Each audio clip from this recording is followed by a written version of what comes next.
on the Texas A&M Sports Network from Learfield. To center, left center field, it's Falls. 2-run single by Werner, and the Aggies have their first lead, 4-2. Pitch, fly ball into left center field, drifting back at the wall. Gone! Catch. Jordan Thompson hits a 2-run home run, and we are tied at 4.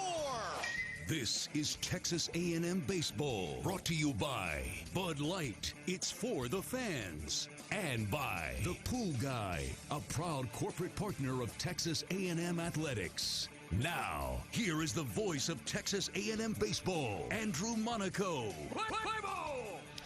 Howdy, Ags. We welcome you inside Rudys. It's another edition of the Aggie Baseball Hour with Jim Schlossnagle as we review what has happened with Aggie Baseball and preview the exciting part of the season to come. At Texas A&M, 11-13 in SEC play.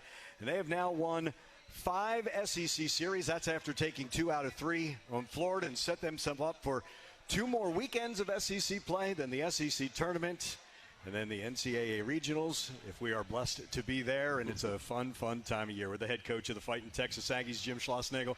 Howdy, my friend. How are you? Howdy. Doing well.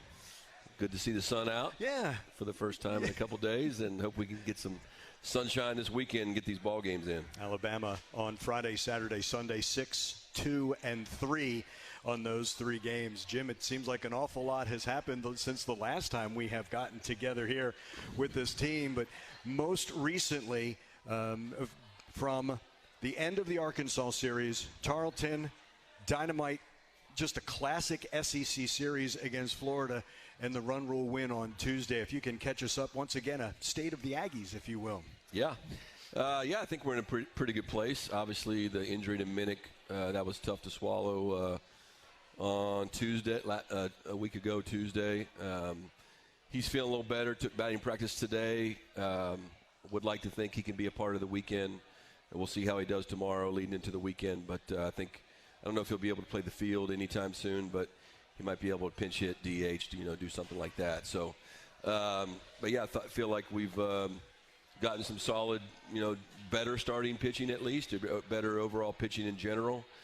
We've caught the baseball well, limited free bases. I think we've won the free base war in every game since Arkansas, which tends to give us a better chance to win ball games. And some guys like I think Trevor Werner's really come on and taken charge of hitting in the middle of our lineup and staring down. I mean, he could come back, but I'm sure he'd like to play professional baseball. But staring down the barrel maybe of his last year playing at A&M. And so I think these guys are excited. I think we got school behind us, I think, for the most part. Graduation this weekend. I was talking to Will Johnson actually on the way over here, trying to figure out, are we going to play 1 or 2 games on Friday? He's got family coming in with graduation. I know how that goes. My daughter graduates from TCU on Sunday. So I'm going to miss her graduation, but I'm going to try to hustle out of here and get to Fort Worth and take her to dinner, and maybe take her to breakfast on Monday and come back. But yeah, there's a lot going on, and it's an exciting time of year. Best time to be a college baseball player is this time of year. It's the closest thing to professional baseball that you get as a college player when you don't have class. So we really just get to focus on baseball, hopefully focus on rest and recovery and being ready for the next game. Senior Day on Saturday, is that correct? Correct. Yeah, Senior Day on Saturday. Every time I look at the weather, of course, I look at it in a positive way. I think we're down to, I just checked 58% chance of rain. So I did call the SEC yesterday, since I'm somewhat new, to figure out how they allow us to make those decisions. And they really don't want you to move games up or do a whole lot until really Friday morning. Yeah. So unless there's just something that absolutely makes you switch. So we're still planning on playing a single game each day and getting in from there. But yeah, look, this is going to be a big weekend. Alabama's got a really, really good team. In some ways, you could say they're better than Florida. In a lot of ways, they're better than LSU in terms of the pitching staff. Even though they've had a couple injuries, they're still really good across the board. And they've had, obviously, some challenging times in the last 2 weeks with whatever's going on with the coach. And I think they've rallied around that. They had a great weekend against Vanderbilt, and then played really well last night. I think against Troy. So yeah, this is two teams with a lot on the line, and I'm sure the 12th man will show up. If it rains a little bit, come on. Don't let the rain keep you away. We want the Aggie Dome to hit the way it does, the way that keeps rain away for that. But it's interesting because with this weekend, you have two teams, identical records, Auburn right there chasing Arkansas and LSU. But all you can affect is this series with Alabama, and everything else will take care of itself, right? Buzz used this at the end of January. He talked about if you start worrying about what Tennessee does and Kentucky does and all this, you get anxious. And I thought it was a great way to say it. And it was along the lines of control the controllables, right? You can only control pitch number 1 on Friday. Yeah, we're not in any ever to be in any situation to be thinking like that, especially in this conference, because it can change so fast. I mean, you can change. You can lose 3, and holy cow, you're scrambling, not knowing what to do, and then you could be on the opposite end, and you just went from one spot to the other. So I don't look at scores anymore. I certainly don't look at RPI or any of that kind of stuff.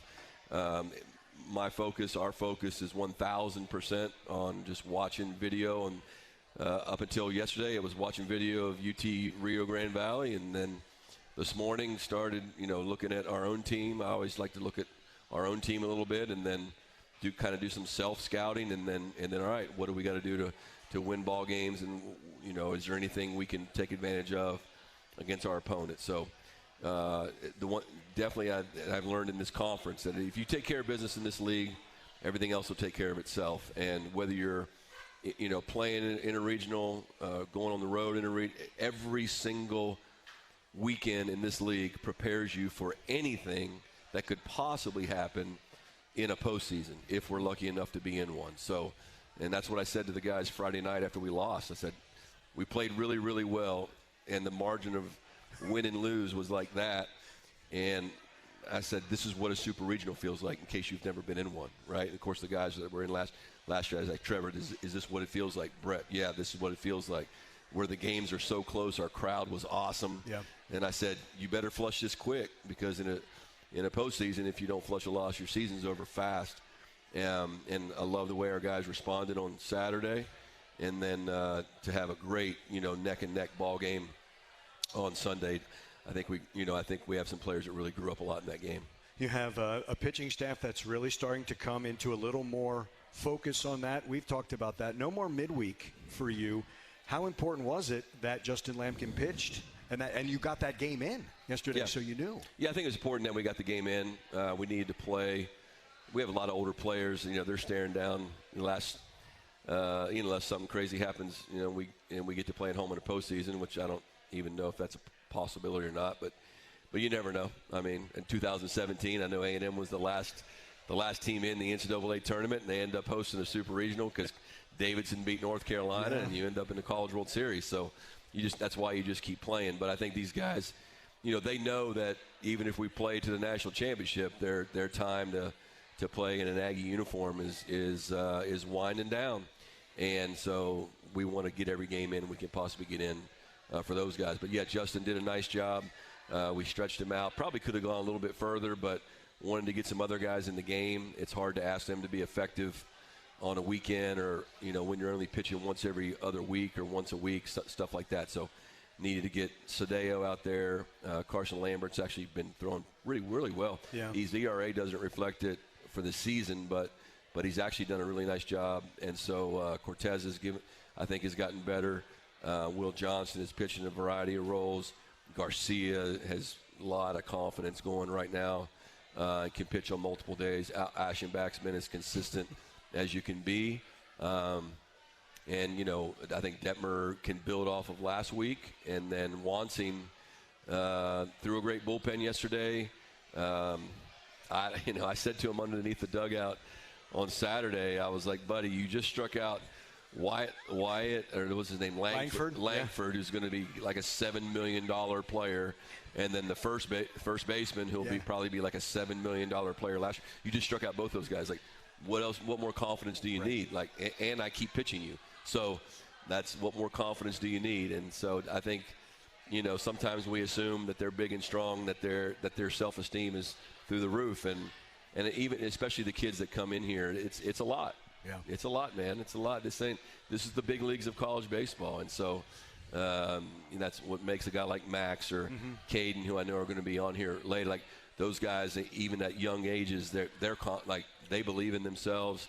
They know they're not going to be perfect, but their confidence and their expectations are really high, and that's why they're both going to be great players for us. This is the Aggie Baseball Hour with Jim Schlossnagle. When we come back, we're going to hear from Buzz Williams. And because of that, there's an open invitation for you to be on Buzz's show sometime next year. Plus, it'll give me about a half-hour break as you two will just be talking. But Buzz will make an appearance, something that that he had said during the SEC tournament that I had to keep and I wanted to play for Coach Schloss. And as Schloss mentioned a little bit later on in our hour, we will hear and talk with Max Kaufer and Kaeden Kent. Those are the two student athletes who are with us. But we will step aside. It's our first break. This is the Aggie Baseball Hour, and this is Aggie Baseball from Learfield.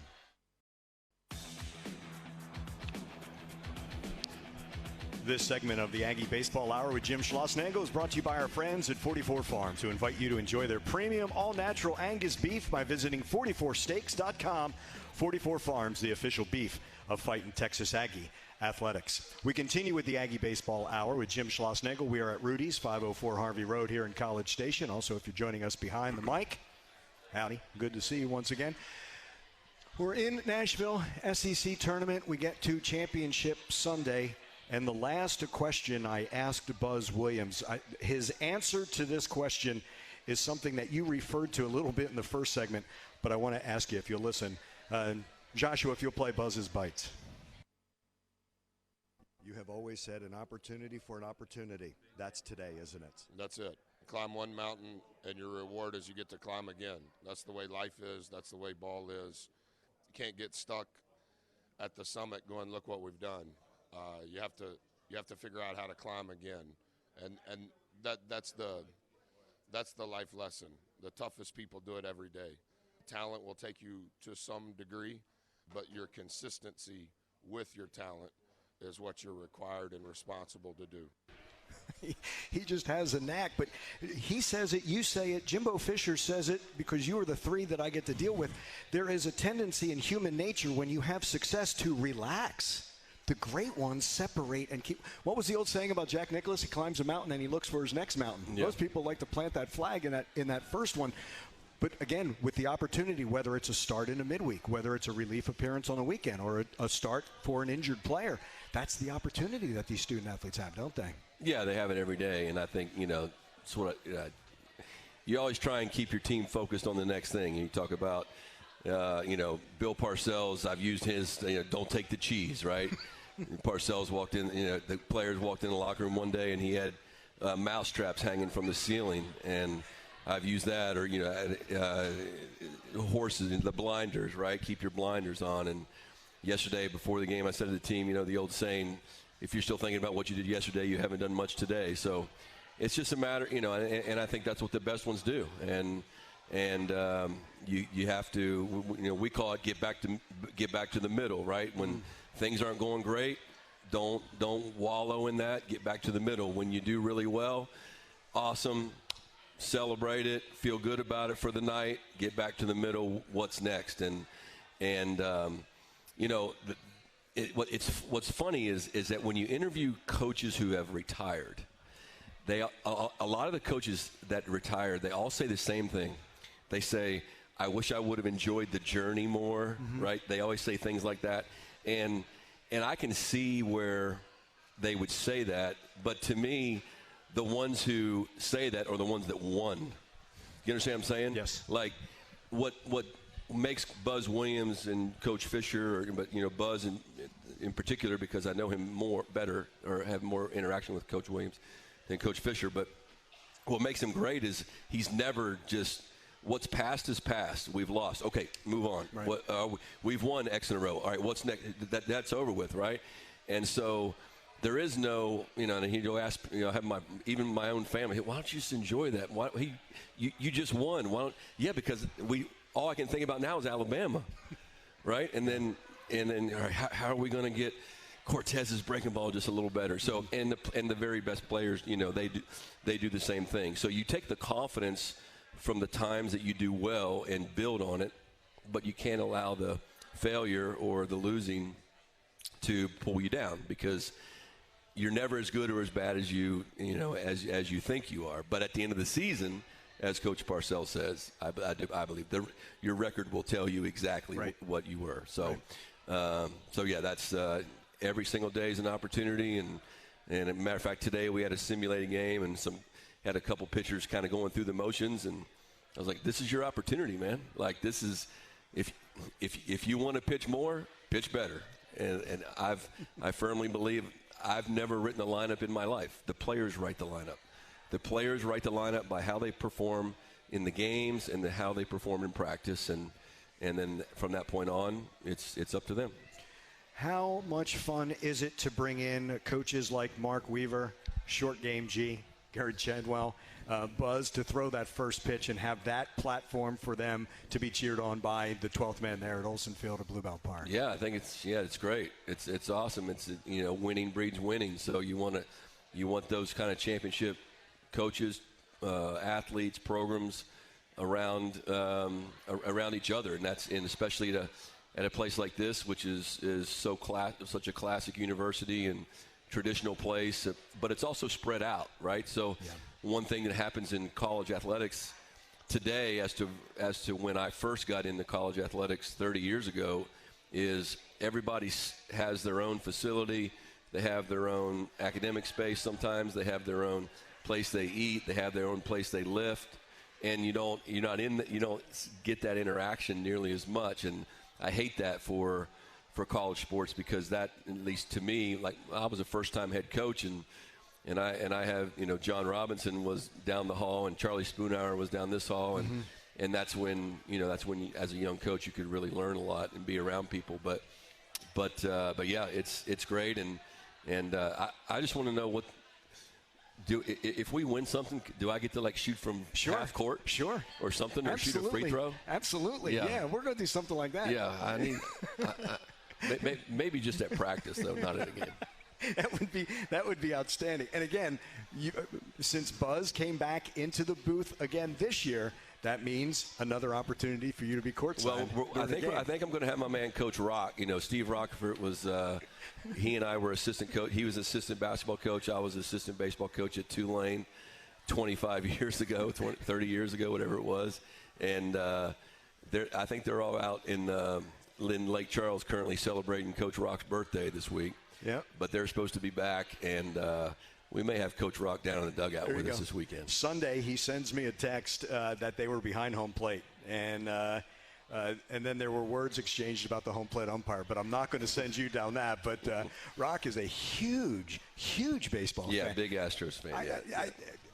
And the number of hats, he's got over 3,000 hats. Yeah. Those Rock. So when we were at the NIT for New York, Adidas had given the players some money to go to the Adidas store, but then the players were saying, "Rock, are you going to take some of that money and go to the MLB store and get more Astros?" He's huge.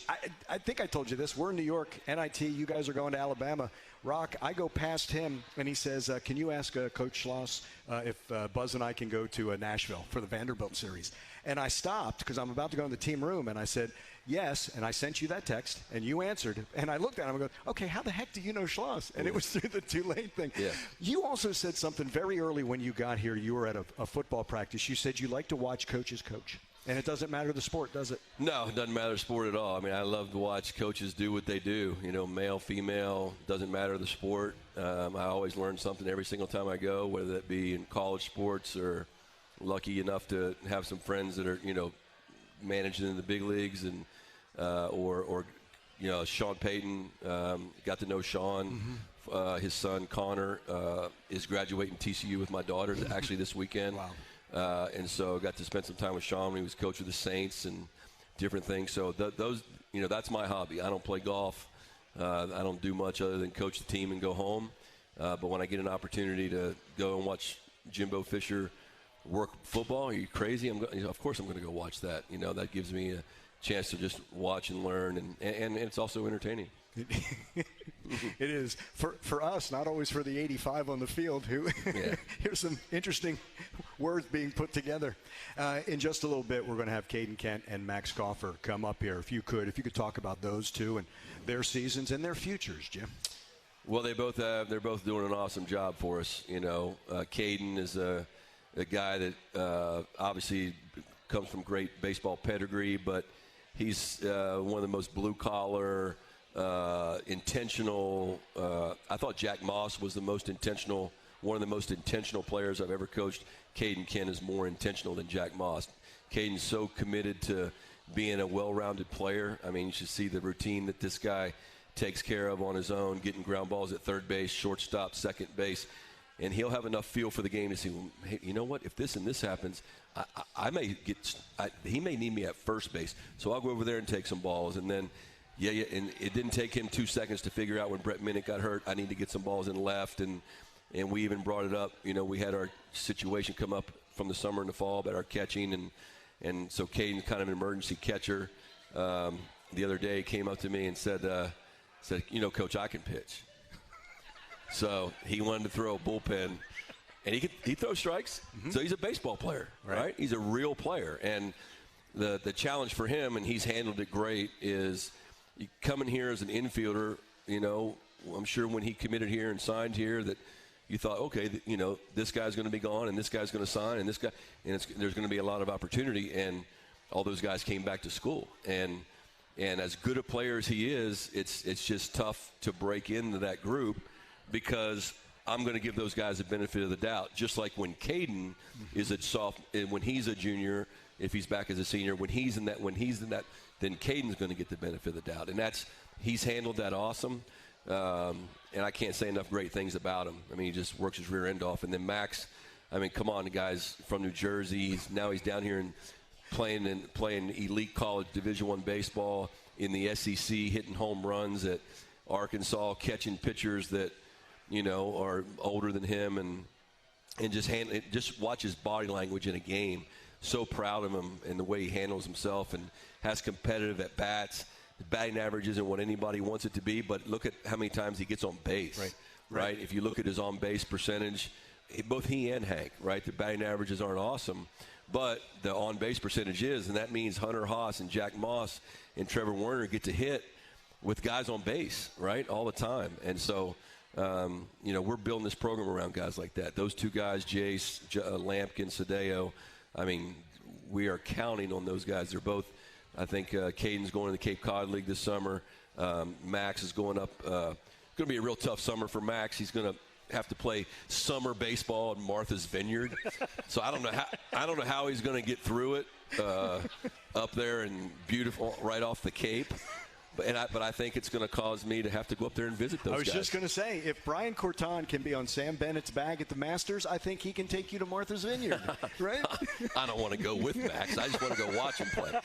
But no, I'm headed up. I'm going to go up to the Cape. I have a daughter of one of my best friends getting married up there this summer. Oh, fantastic. So I'm going to go up there for about 5 or 6 days, and I'll be sure to slide over and watch all those guys play. Because ultimately, Jim, you want to stack that roster as it goes on, right? When players leave, you have someone right there, as opposed to having a gap of having to be almost in an emergency replacement. Yeah, you have the transfer portal, which it has its value, but at the same time, when you have a Kaeden Kent in your program, Max Kaufer, guys like that, you have to, you have to have belief in them, and you have to, they have to earn the opportunity. They got to win the job. And every coach's job is to improve their roster, period. We got to improve our roster. But at the same time, what you want to do is stack good recruiting classes on top of each other so that you look up, and by the time Kaeden and Max are juniors and stuff like that, you're like, okay, we have our own homegrown players here. Now we can just cherry pick 2 or 3 guys out of the transfer portal versus, doing more than that. And so Kaeden and Max are perfect examples of that. We love them. There's zero negative. Caden's one of those guys that you wish you could play more. Right. I mean, every time I want him to be in there because I know every single time he plays, he's only going to get better. This is just a tough team to do that on, and you could make a case that he should be in there more, no doubt about it. But Kaeden's awesome, and Max is great, and we love them both long term. They will be up next. Kaeden Kent, Max Kaufer. That's the student-athlete portion of the Aggie Baseball Hour with Jim Schlossnagle. And then Schloss will be back for the final segment previewing this weekend against Alabama. Stay with us. We're at Rudys, and this is Aggie Baseball from Learfield.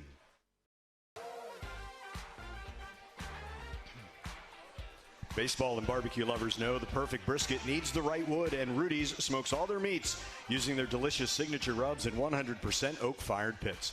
Get your real Texas barbecue fix today at Rudys or on the web at rudys.com. That's where we are for this edition of the Aggie Baseball Hour with Jim Schlossnagle. But now it's the Aggie Baseball Hour with Kaeden Kent and Max Kaufer. Howdy, guys. Thank you so much for being here. Yeah, of course. Great to be here. Howdy, Andrew. Texas, New Jersey. Yes, sir. You're one of both. How did you get here? Which state do you like better?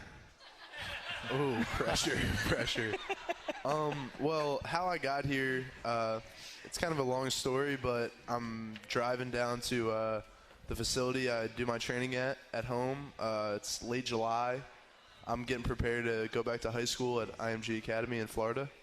And Coach Kaeden gives me a call. A little bit nervous at first. I'm like, he doesn't normally call me out of nowhere. So pick up the phone. He says to me, hey, buddy, we have an opportunity for you. We had a catcher unfortunately quit baseball because of some mental issues, but he said, do you want to come early? And I said, wow, that's a crazy opportunity, but I talked to my parents. I talked to one of my friends who did the same thing, and, what it kind of came down to was how could you not? So we did everything in our power to, graduate early and get down here as soon as possible. Kaeden, what brought you to Texas A&M and why? Well, I came to Texas A&M for the main reason that everybody thinks about is the fans and the atmosphere that we're playing at here at Olsen Field, and just a chance to play in the SEC and with the competition that's there, and every weekend being fighting for a single game, fighting for every run, and props to Max, especially Max. I mean, he should be playing high school ball right now, playing with seniors in high school. Instead, he's playing in the SEC with dudes got full-grown beards, 25 years old, who's throwing 95, 96. Paul Skeens was up there bumping 100. Mm-hmm. And it's just great competition and great fans, and the atmosphere is always a good time. What's been the biggest adjustment from not just high school to college ball, high school to SEC ball? I would just say, kind of to piggyback off of what Kaeden was saying, just every little thing counts. Kind of when Schloss was up here talking about how you have to move on from wins and losses. It's the exact same thing from play to play, because you don't know what play is going to win you the game. Our mental coach, Brian Kaeden, talks about how every single game is going to be decided by 3, maybe 4 pitches, but the only thing is you don't know what pitches those are going to be. So it's just really about taking every single pitch to heart, and, before everyone comes, it's like, I'm going to compete as hard as I possibly can for this pitch because it could be the game. Yeah. And another thing to go along with that is every little thing counts. Every little thing counts as a hitter, as a position player. Every little thing counts in your swing. When you're playing in high school and guys are throwing 85 to 90, you can have a little hitch or you can have a little mistake in your swing and still get away with hitting a line drive, still get away with hitting the base hit. But when guys are up here throwing 94, 95, and you have that hitch, you're just a tick late, and that hit turns into an out. Or you have that, there's something else happens in your body, your hands, your mechanics, and your swing, it doesn't work. You miss a fastball, and you miss the pitch that you should have hit. Is there a moment, whether it was the fall or the spring, where you guys said, I belong? Because I think the I belong moment is so big for an athlete to say, you've dreamed about being here. Now you belong here. Was there one moment, or was it just could it have been something that leads up to that moment where you say that? Yeah, over time, definitely over time, you get that feeling, especially from the culture that we have in our locker room and with the guys and the camaraderie that we have. I think if I had to pick out one moment, was a fall game. It was a fall. I don't know if it was our World Series time, but it was a fall game, and Detmer was throwing, and I hit a home run off Detmer, and that was the time when I said, okay, you know, I can compete with these guys, and I can hold my own and you know, go to work. You know, I think it's got to be my home run in Arkansas. Mm-hmm. I think I've, you know, tried my best to keep that, you know, competitive edge every single time I step on the field. You know, you get punched in the face, you know, tough plays happen, and it's just about moving on from those, and that's kind of what I think has defined my season thus far. But I guess that one I belong moment was probably in Arkansas for me.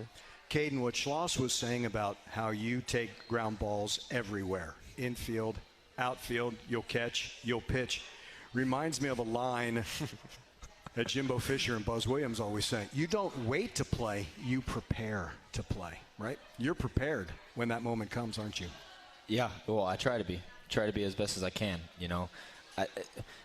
Coach Mack, our strength coach, in the summer when we were all getting when all the freshmen except for Max came in January, all the freshmen who were coming in, we do this summer program where we lift weights and practice a little bit just on our own. And so Max says, all right, I want everybody to write down their 2 fears and put it on a piece of paper and bring it to me. My first fear was the fear of being unprepared. Mm-hmm. So I never want to go into the game and feel like, oh shoot, you know, I'm not ready for this. So just doing the best that I can.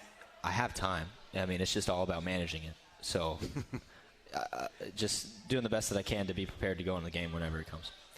Max, talking about preparation for college, you're on your own at IMG Academy, and that he's brought up time management. For a lot of student athletes, if they can't manage time, they can't do both, because really it's 2 full-time jobs, academics and athletics. Did that jumpstart you at IMG Academy for what you were facing in college? I'm not sure that IMG Academy played such a role into it. I think my parents especially did an excellent job, you know, preparing me. My parents always just kind of said, you know, you make the decisions, right? So you want to sit in your room all day? Like, so this fall, I was at home in New Jersey, and both my parents work. They're out of the house by 7:30 in the morning, and it's me on my own. You know what I mean? I have a car. I can sit in my room all day, and when my dad gets home, I can say, oh, I went to the gym. I did this, I did that, and he wouldn't know the difference. Right. But you would. Yeah, I would, and I guarantee Schloss would too. But that goes back to his preparation. It would come back to haunt you, wouldn't it? Yeah. Yes, sir. I think baseball is a huge, you know, Schloss always says the game knows. Game knows. The game knows. And, you know,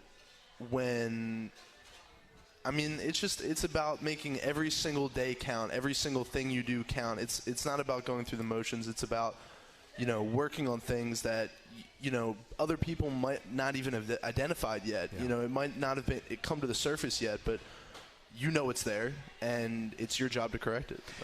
I'm going to use you two as an example. He's your teammate. He's trusting that you're going to be prepared. You're trusting that the same way, right? Mm-hmm. It's one, you have to look in the mirror. That tells you the truth right back. Right. But it's because of that trust, because of that brotherhood on that team, correct? That's right. And Matt Carpenter actually came and talked to us earlier before the season started. And one thing that he said was a teammate is someone a good teammate is someone that you know is going to be prepared when you go to war on that field. And I think that hit hard with me, and especially with a lot of the guys. You want to go to war with people, with your brothers, and people that you know have prepared and are ready to go to fight. He's Kaeden Kent. He's Max Kaufer. More with them. Another segment with them when the Aggie Baseball Hour with Jim Schlossnagle rolls on from Rudys. This is Aggie Baseball from Learfield.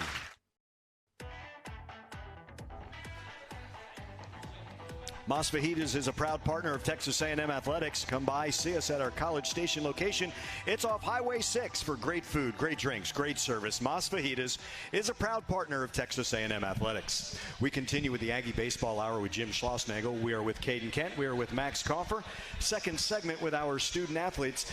And now we kind of go a little bit off the rails in this segment because we got a chance to meet you and you guys are way more comfortable. So here we go. Middle linebacker, Max, you played? Yes, sir. At IMG Academy? No. Back home. No. Do you take a middle linebacker mentality behind the plate? Not really. Okay. I think sometimes more of a hockey goalie mentality when our guys are spraying it a little bit. I loved seeing earlier this season Max at second with the mask picking ground balls with the catcher's mitt. How about that? I've seen one other player do that without the mask, though. Lenny Webster, who caught with the Minnesota Twins, did that. He did that that was his way. And Schloss has said a lot of catchers were middle infielders because of the way you picked the ball. Yeah, that's probably the most fun I have leading into the game. Max is dreaming playing second base. No, I'm just kidding. I'm just kidding. Kaeden, are we in trouble if he goes into second? No, we're not, actually. We're in really good shape. So you say, okay, I'll be the emergency catcher. How do you like it back there? Oh, jeez. Max, I was talking to Max actually today in the dugout after practice was over. I was talking. He was talking to him, and Hank was in there too. And I was saying, I had a ton of respect for catchers before I tried it out. I had a ton of respect for those guys who just eat it all game long and they just take it. And then I tried it, and I said, oh, geez. I got a ton more than I thought. I thought I had a lot of respect for these guys, and then I got a ton more. Yeah. But it's been it's a grind. Like it's brutal back there on your knees, on just you're sweating out. You're wearing all this gear. It's 100. It's humid. What was it? Like 90 and humid the other day. And Max is killing it back there. I mean, it's awesome. It's great. What do you say to the umpire when you miss the ball and it hits him right in the mask? I try to act like Justin Lampkin crossed me out. It's a good answer. It's a really good answer. Yeah. But there is that mutual respect with umpires along the lines of they know what you're going through. Kaeden, what you're saying, having to wear it at times. Yeah. When they get dinged, to give them a little bit of time, and they have that with you as well. They give you a little extra time to get ready back there, don't they? Yeah, for sure. With umpires, you're almost working as a team. You know what I mean? They understand that, when you ask them where they have that, or, did that miss low or did that miss outside? It's really me trying to get a better feel for the zone, understand what I have to work back, or what I'm just gonna kind of let go, because I'm not trying to show him up back there, right. And we're both just he's trying to do his job, I'm trying to do my job, and that's the bottom line. Did you play another sport in high school, or was it just baseball? I played basketball my freshman year. That was it. That was it. Mm-hmm. But it's also golfing and fishing for you. Yeah. You have to get out. You have to get outside. Yeah. Be outdoors. Fishing and golfing. Golfing is crazy because I go fishing to clear my mind, and I go golfing. Everybody thinks, well, nobody's good at golf if you're not a golfer. You can't tell me that you're good at golf if you don't actually consistently golf. But I go out there and I golf, and when I was younger, I would get mad all the time. And I would just throw my clubs, and I was playing with my brothers, and they would always beat me, and I was getting mad. But as I got older, I was like I start to enjoy it. Like, even though I suck, I start to enjoy it, and I start to enjoy like just being out in a calming place and getting away from all the noise and the chaos, and it's pretty cool. It's comparable to fishing for me. What does Schloss call baseball? The most perfect imperfect game, and then you pick up golf, which is a perfect imperfect game as well. Yeah, I don't know. Yeah, just attracted to that, right? Yeah, I guess so. Yeah.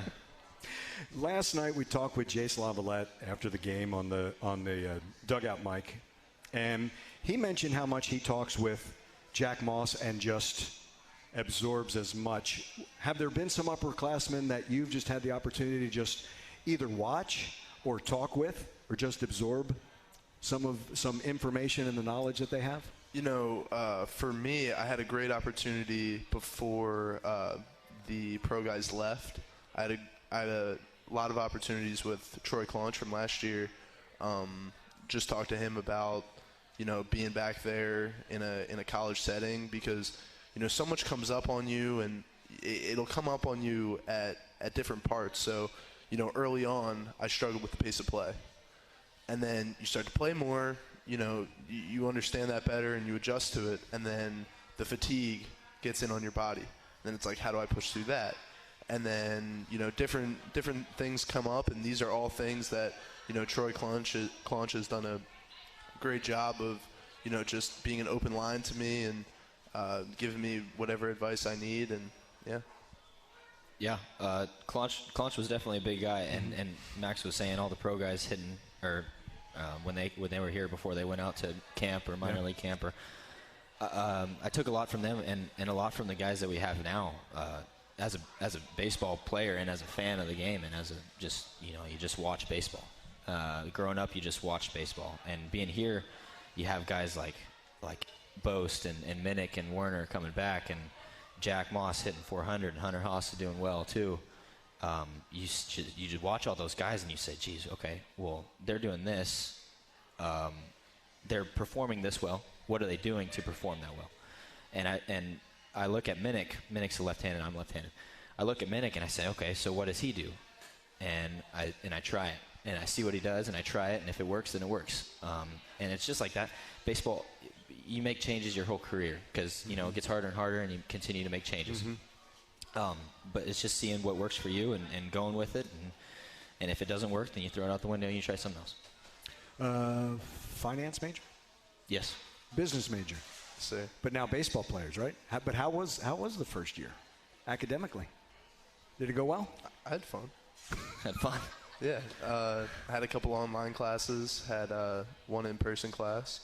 Our academic, Mindy Phillips, she did a great job with me. I just, handling school.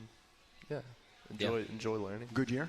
Good year. Mm-hmm. Yeah, good year. Very time good. management, learning a lot about managing time, managing baseball with school, managing school first with baseball, and just finding a way to push through it. No grades, no play, right? That's right. Oh, yeah. That's right.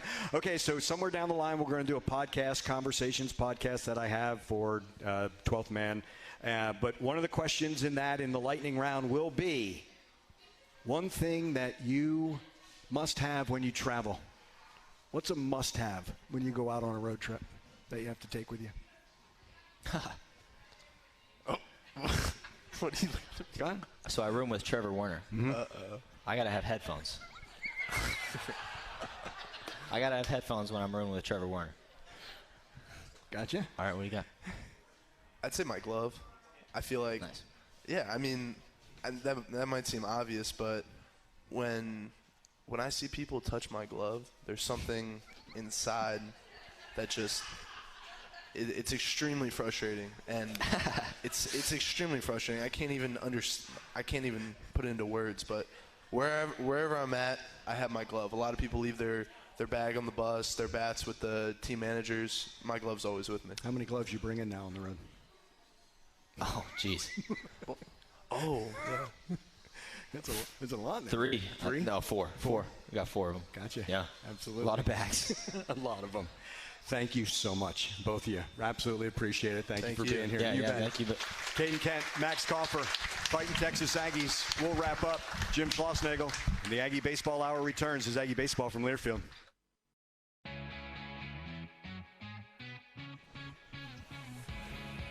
Our final segment of the Aggie Baseball Hour with Jim Schlossnagle. Coach Schloss is back with us and don't have a lot of time. The student athletes were outstanding. Those guys were awesome. Outstanding. Man. Those guys were awesome. Thumbnail, yeah, they really were.